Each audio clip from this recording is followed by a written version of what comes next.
Welcome to MathLab. Today, you're on your journey to discover pie charts. What is a pie chart?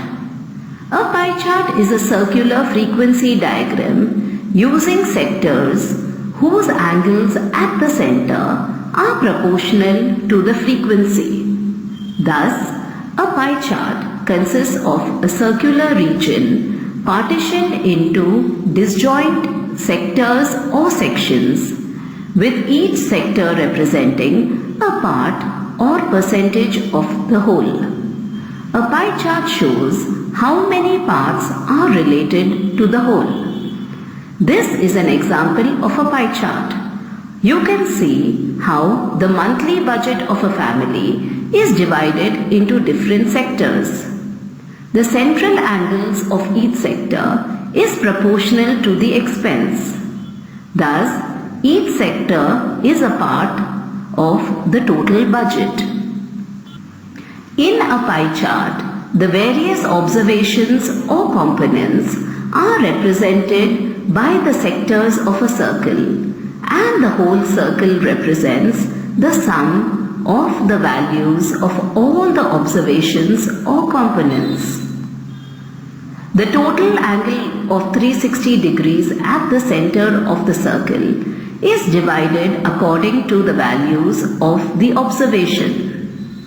Thus, to calculate the central angle for any observation, we find the value of the component divided by the total value into 360 degrees.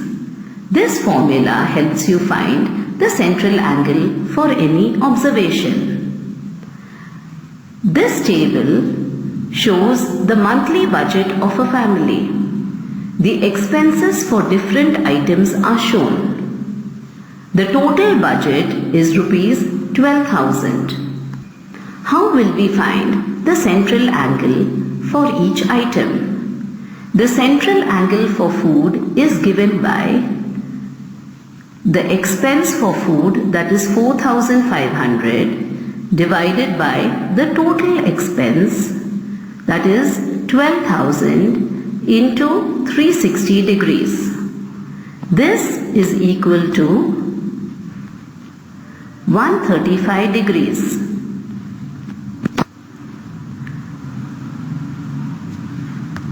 Using this formula, we can find the central angles for all the items. Central angle for clothing is 60 degrees, for rent is 45 degrees, for education is 15 degrees, miscellaneous 75 degrees, and savings is 30 degrees.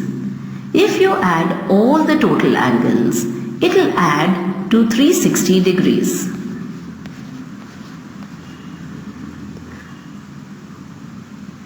How will you represent this data? Use the cutouts of the pie chart that you are provided to represent the data. If you look carefully at the picture of the circle you are provided, the central angle between any two markings is equal to 5 degrees. To represent the expenses for food, I need to have a central angle of 135 degrees at the center.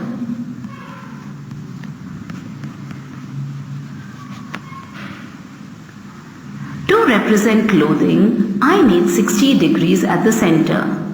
Using the marking from where the sector for expenses for food ended, I can measure 60 degrees to represent clothing. Using this, you can make your pie chart to represent the monthly budget of this family. This is how your chart will look. Have fun discovering pie charts.